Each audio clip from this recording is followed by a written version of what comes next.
La mémoire est une chose fondamentale. À ne plus avoir de mémoire, on risque de ne plus avoir d'avenir. Les Boat People ont été, dans l'histoire de l'humanité, un événement assez important, assez même tragique. Aujourd'hui, il faut pouvoir parler de la mémoire parce que ça concerne tous les humains, les Vietnamiens et tous les humains. Il y a des gens comme moi qui sont nés ici, qui sont peut-être pas Boat People. Et si tes parents ne sont pas Boat People, si toi-même tu n'es pas Boat People, c'est le passé.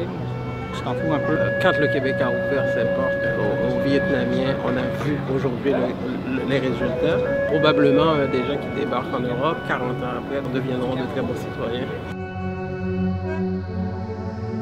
Dans le cadre de la journée découverte sur l'histoire et la culture vietnamienne, je vous souhaite la bienvenue à ce magnifique événement. En 1975 arrivaient les premiers Boat People, des gens qui n'avaient pratiquement plus rien, mais qui étaient armés de deux qualités essentielles, de l'espoir et de la détermination.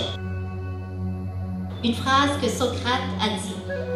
La chute n'est pas un échec. L'échec, c'est de rester là où on est tombé. Pour moi, la chance d'avoir une nouvelle vie, c'est grâce au sacrifice, au courage et à la résilience de mes parents qui sont ici avec nous. Con xin cảm ơn ba mẹ đã cho con một đời sống thoải mái tại Canada. Mon père disait souvent qu'ici on est libre et en sécurité. Les opportunités sont multiples et saisissons-les. Je salue Montréal, le Québec, le Canada de nous avoir accueillis à bras ouverts quand on avait le plus besoin.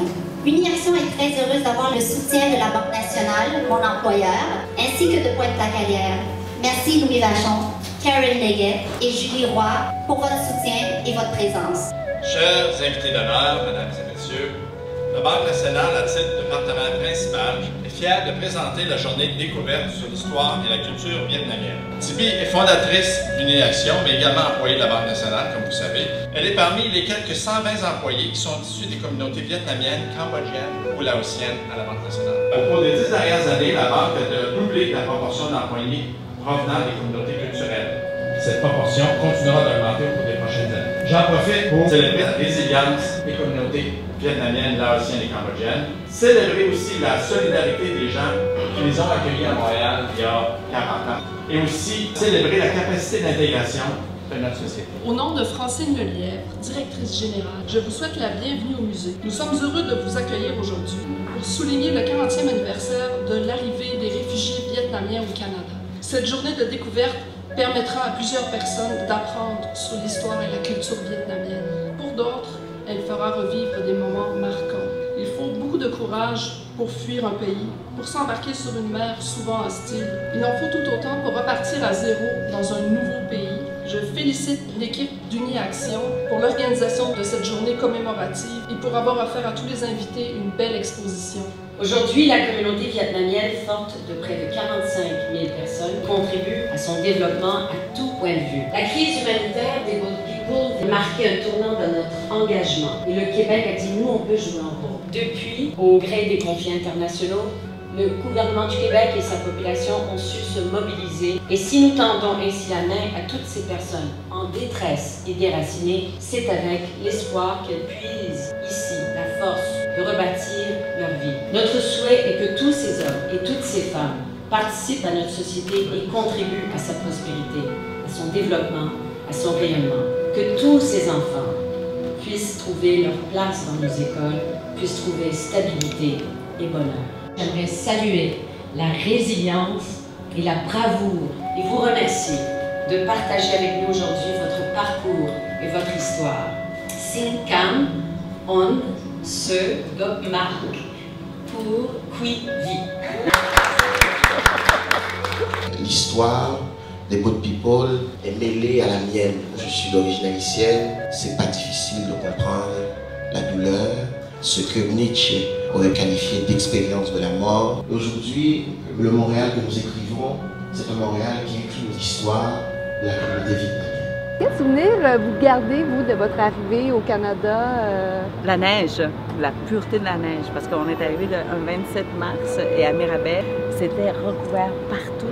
Et cette couleur-là, qu'on ne l'a jamais vue, c'est très surprenant et déstabilisant. C'est une couleur de propreté, parce qu'on arrivait quand même d'un pays d'un camp de réfugiés. Mais mon premier contact avec la communauté vietnamienne, c'est à l'école. C'est-à-dire l'histoire des Boat People vietnamiens, c'est une histoire que je n'ai pas connue directement parce que j'étais trop jeune.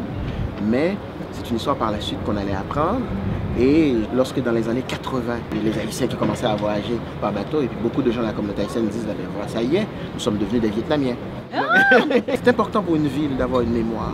Et cette mémoire-là, elle doit être vivante. C'est un privilège pour les Montréalais et les Montréalais d'avoir encore ces personnes qui ont vécu ça, qui sont encore parmi nous, qui peuvent témoigner, qui peuvent raconter. C'est important aussi que les Montréalaises et les Montréalais, l'ensemble des Montréalaises et des Montréalais, s'approprient cette histoire aussi. C'est la leur aussi quelque part aussi. Parce qu'ensemble, c'est comme ça qu'on fait cette belle mosaïque qu'est Montréal. Je pense que pendant les 30 dernières années, on n'a pas travaillé très fort pour écrire une page d'histoire sur les Boat People. On le faisait, mais vraiment séparément, pas de façon... concertée? Oui, concertée, collectée ou étudiée d'une certaine façon. Et cette page-là va se perdre tranquillement parce que les parents, mes parents commencent à être beaucoup plus vieux et puis la mémoire aussi s'effrite avec le temps. Donc les événements comme aujourd'hui nous aident en fait, comme pour moi dans mon cas, de sortir ce bracelet que j'ai porté pendant la fuite et de le montrer à mon fils ce matin même. Je n'y avais plus pensé en fait. Donc ça prend parfois un catalyseur pour qu'on retourne en arrière. Cet événement en particulier a permis d'amasser des fonds pour la Maison Chance, pour aider à donner un sens et une vie aux enfants et aux adultes handicapés de la rue au Vietnam. Au nom de tous les donateurs, l'Uniaction est heureuse de remettre une somme de 12 000 $ à la Maison Chance.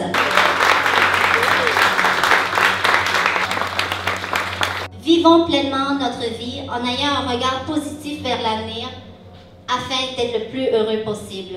Merci.